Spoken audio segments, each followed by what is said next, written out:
Showbiz Today, Ted Danson's blackface roast for Whoopi has some people seeing red. Teachers are steamed over Beavis and Butthead, and Wesley Snipes heats up the big screen in Demolition Man. It's like a rat in a cheese factory. That's right.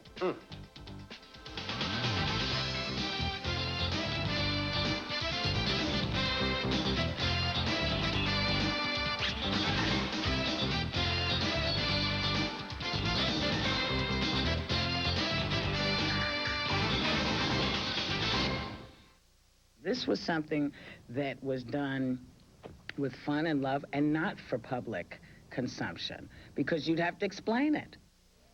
Whoopi Goldberg defends her man and her relationship to the world. Hello, everyone. I'm Lauren Sidney, and welcome to Showbiz Today. Whoopi Goldberg was honored by the New York Friars Club this past Friday by being the guest of honor at the club's annual roast. But it's Goldberg's boyfriend, Ted Danson, who seems to have gotten burned. Senior entertainment correspondent Bill Tush was there and has this story. Bill? All right. Thank you, Lauren. For its entire 89-year history, the Friars Club in New York has been known for skewering celebrities with its celebrity roast. And this year was no exception, although obviously there was a hitch. It was all smiles last Friday as Whoopi Goldberg was preparing to be roasted by some of her showbiz friends. It'll be kind of a love fest. It'll be, you know, some interpretive dance, and then we'll be doing the hokey pokey. We'll be playing Twister. She's truly unique. I mean, she's one of a kind, and she's been a trailblazer for all of us African-American women in the entertainment industry. I mean, she's really a forerunner, and she's a comedian, but she's also a major film star. But when roastmaster boyfriend Ted Danson appeared on the dais in blackface with white painted on lips, some of those smiles quickly disappeared. Danson roasted Goldberg in a monologue filled with racial slurs and references to their sex life. While Goldberg laughed at the remarks, New York's Mayor David Dinkins and talk show host Montel Williams took offense. It was not nearly so much the reference to race as was the vulgarity that I thought was beyond the pale. Williams, a recent member of the Friars Club, announced he would resign from the organization in protest of a performance that he likened to a KKK rally. Longtime roast producer and Friar Bob Sachs addressed the talk show host's complaints. To my knowledge, he is a new member, fairly new member of the club, and maybe he didn't understand or have any knowledge of what our roasts have always been about and always will be about. Meanwhile, Goldberg stood by her man. I'm just appalled. I'm just appalled, man. Somalia, Bosnia, the earthquakes in India, and we're in an uproar because Ted Danson was in blackface at my suggestion, at my roast, lovingly roasting me. And some guy who's got an afternoon show didn't like it, and instead of being manly about it and coming to me or coming to Ted or doing any of that, left after 15 minutes and faxed the newspaper his resignation. This is the first roast he ever went to. In the wake of the controversy, the Friars have issued an apology to anyone who may have been offended. So after almost 9 decades of roast, 1993 is the first time the Friars Club ever got burned, Laura. Bill, is this the first time they ever issued an apology? Yeah, because as we said in the piece there, that the Friars Club does this in closed doors. It's held at a hotel ballroom, 2,000 people in attendance. They pay, the cheapest ticket is $250, and it goes up to like $1,000. The money goes to charity. But it's behind closed doors. What is said in there is supposed to remain in there. Well, this time, first time in 89 years, it got out, and Montel Williams, as we all know, was upset about it. Whoopi Goldberg, I found out later today, was upset that the club apologized. She thinks the club has nothing to apologize for. What about the people attending? You were there. Did you hear some sort of buzz? Were people talking about this on the way out? No more than they do at any other roast. You know, everybody, first of all, the first year women were allowed in. I remember the look on some women's faces when they heard these really ribald jokes about, you know, different things. And, you know, we said, well, I guess no ladies will be back here again next year. But this is a Friars tradition to get raunchy like that. And so every year somebody gets offended at something. But then they leave. When they go out of the hotel, it's over with. It was done, and that was it. And I don't think, you know, there was talk about it today. They said, well, will it change next year? Is this going to calm the Friars down? I don't think that's going to happen. Okay, Bill, thank you very, very much. My pleasure. And now let us go to Jim Moret with more entertainment news in Hollywood. Jim. Actress Winona Ryder is offering a $200,000 reward for the safe return of a 12-year-old girl who was abducted earlier this month. Ryder made the announcement at a press conference over the weekend. The movie star says when she saw the case of Polly Klaas on America's Most Wanted, it hit home for her. The missing child is from Ryder's hometown, Petaluma, California. Polly Klaas was abducted by a man carrying a knife on October 1st as she and two friends played in her bedroom while her mother was asleep. I just felt like it was something that a person in my position, you know, if I could help at all, that I should. I don't think I couldn't sit back and watch something like this happen. And trouble appears to be building for Rick James. The singer, who was convicted last month of assaulting a woman in 1991, is now being accused of sexual assault by two other women. Prosecutors claim one woman has a tape that allegedly shows James beating her bloody with a belt during group sex.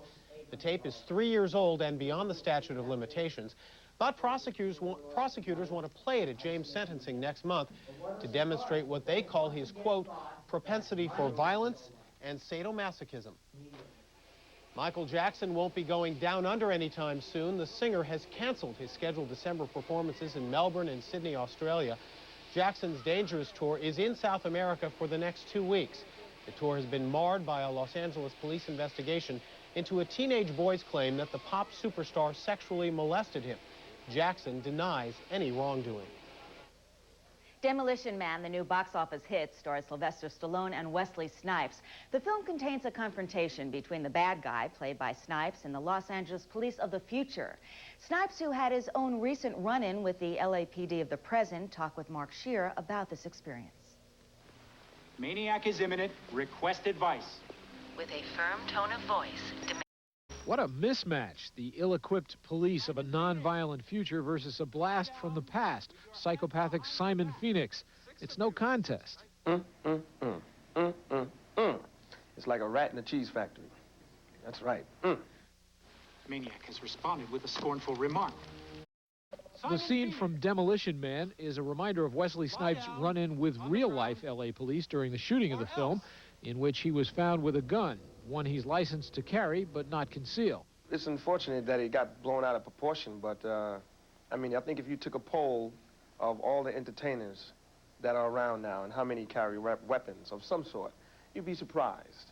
You know, I'm not an isolated incident, you know. But and that's part also with the world we live in, man. You know, sometimes people try you. Sometimes people wanna harm you because you're successful. And I want to make it a little difficult.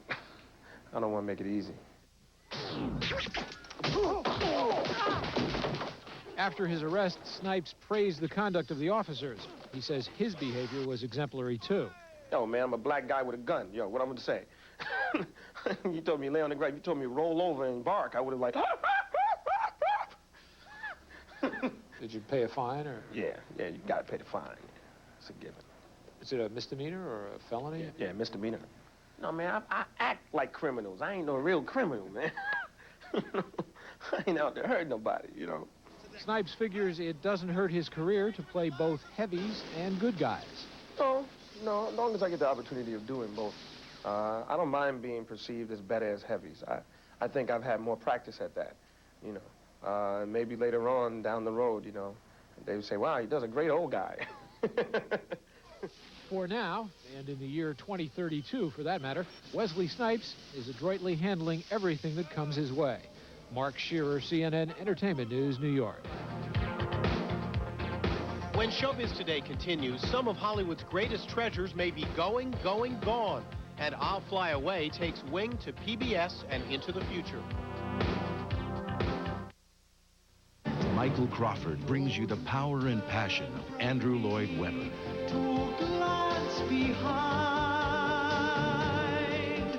Vitamins. Should the government decide what you can buy and use, or should the rule be buyer beware? Senator Orrin Hatch guests on Larry King Live tomorrow night, 9 Eastern on CNN.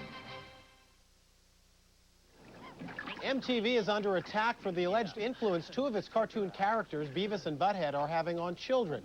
The animated duo were blamed last week for inspiring a 5-year-old Ohio child to start a fire that killed his 2-year-old sister. In another Ohio town, 3 girls reportedly started a house fire after watching the cartoon. Meanwhile, a Sioux Falls, South Dakota middle school has banned its students from wearing Beavis and Butthead paraphernalia.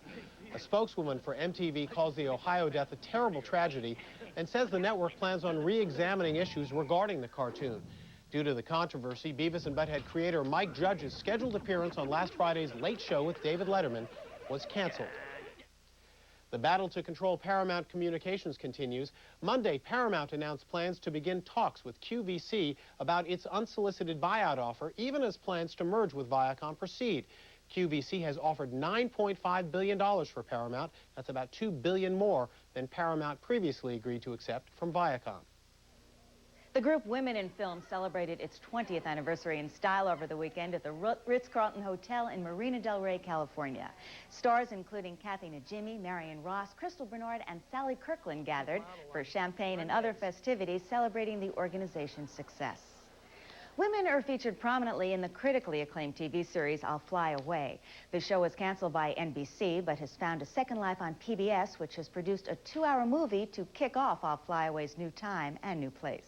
Cynthia Tornquist has more. I want to talk to you about.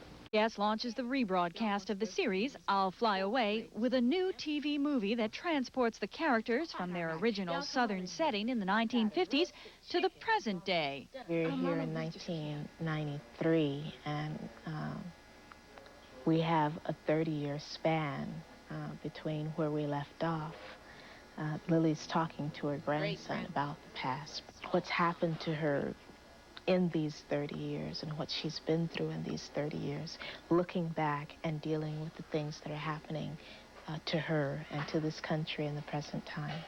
Cast members say that the new TV movie, titled Then and Now, gave them a chance to do something they never got to do when the highly acclaimed series was canceled after a 2-season run on NBC. There's a massive story here that there isn't any way that it could be tied up in 2 hours. But they're trying to bring a satisfactory end to a lot of the subjects that were opened over the 2 years that we were working. Other people started something should have been started when I was a young man. With its focus on America on the verge of the civil rights movement, many cast members feel it's appropriate that I'll Fly Away landed on public television. It made people really reevaluate how they saw things, what they experienced. I also think it opened a door for another generation to see how things were, because I think our memories are so short. And I think it put things in perspective as far as what's happening in this country today. Fans can see all 38 episodes of I'll Fly Away rebroadcast on public television beginning this week. Cynthia Tornquist, CNN Entertainment News, New York. It's your worst nightmare. A wrong turn leads to terror in a new film due out this Friday called Judgment Night. Paul Verkaman reports. What do you say, fight fans? Judgment Night begins with a fun time out with the guys, but one wrong exit off a Chicago freeway, and the guys enter an urban hell. You broke rule number 1. Do not steal from me. The 4 friends out to watch the fights witness a murder, and then begin their own fight for survival. A battle that launches the film into physically grueling roles for Emilio Estevez, Cuba Gooding Jr., and Dennis Leary. It was exhausting. It was a very difficult shoot. We were just, you know, out of our minds with fatigue and exhaustion. It is just like it looks. It's colder though than it looks, I'm sure.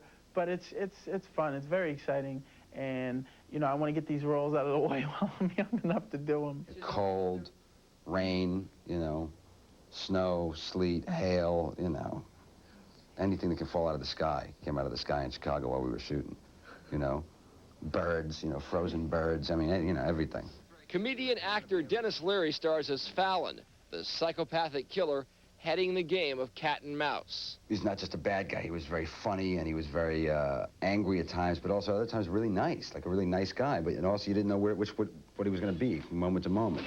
Judgment Night taps into the primal fears of the will to survive a life or death situation and leads to self-discovery. The most dangerous man there is the man reacting out of fear. You know, and they're pushed and pushed until finally they can't be afraid anymore, and they have to fight back just to survive. We find ourselves in a warlike or a combat situation and ask ourselves, you know, sort of how would we do? The actors all say Judgment Night challenges moviegoers to come up with their own verdicts, how they might survive in a nightmarish survival of the fittest. Oliver Cameron, CNN Entertainment News, Hollywood. Hi there. Yes, you have been away a very long time. Oh, centuries and centuries. So long, I'm sure I'm dead and buried in this dear old place is heaven. Oh, I love that old place. Yeah, so did we. That's right. If you're looking for God, he was in operating room number 2 on November 17th, and he doesn't like to be second-guessed. I mean, come on, dearies. We can't be copying nobody else's style. We have our own style. Kissing the egg is no kind of style.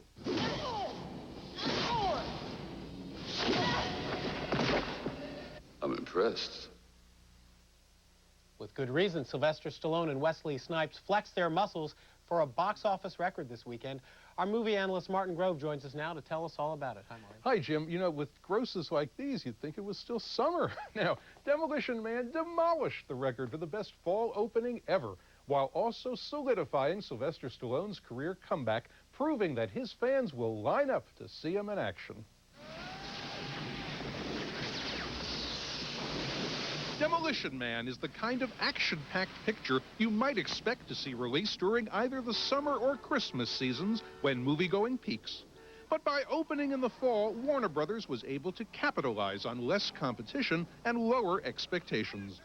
In addition, since the film opened on Columbus Day weekend, with Monday being a day off for many people in both the U.S. and Canada, Demolition Man benefited from well above average Sunday night business.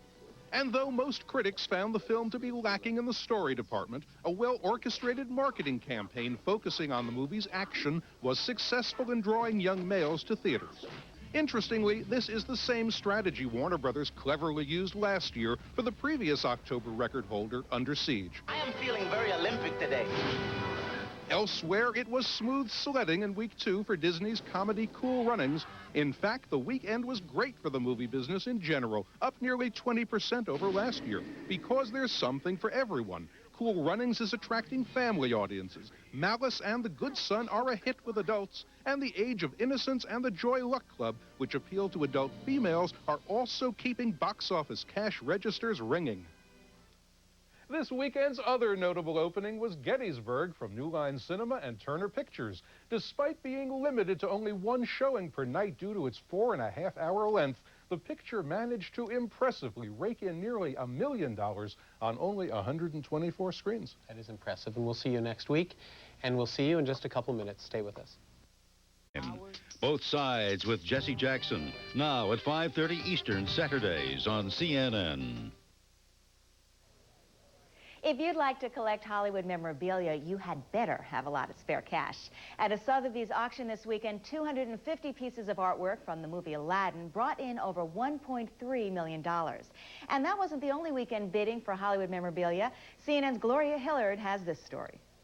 And $6,000, not bid any further bidding, $6,000 for Butch Cassidy. Last time. $9,200, that's what the suit that Robert Redford wore in Butch Cassidy and the Sundance Kid was auctioned for Sunday. It was Hollywood off the costume rack and onto the chopping block, from the outfit John Wayne wore in The Cowboys to the ensemble by Edith Head for Katharine Hepburn in Rooster Cogburn.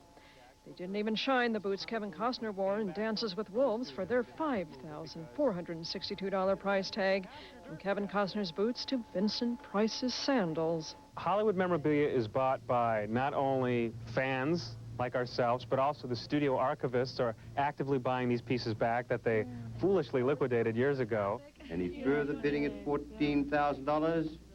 Last chance. Let me tell you how the stars buy. You see, they want to buy their stuff, but in case there's someone in the room who has more money to spend than them, they don't want to lose publicly. So what they do is we call them from the auction room. It's called phone bidding. 11,000 on the telephone. 11,000 on the telephone. And it was a phone bid that took Julie Andrews' dress from The Sound of Music, price $12,650. Friedrich! Louisa! And those cute little sailor outfits worn by the Von Trapp children, $19,550. Now, can you guess who wore this little gingham check dress? Go on. No? Okay, here's a clue. How about now? You're right, Dolly Parton. Born in the best little whorehouse in Texas, and it sold for $4,500. Now, for many years, they've been talking about a Hollywood museum. This is apparently how the progress is going. 3115 is $11,000. It is those people who saved many of the great costumes that are in the museums today. So let's not poo-poo the private collector. This is the dress Vivian Lee wore in Gone with the Wind. It took the top price at $33,350. Clark Gable's herringbone jacket from the same film, just under $20,000. And remember that loincloth worn by Kirk Douglas in Spartacus? Well, it sold for just under $4,000, and it was even faded.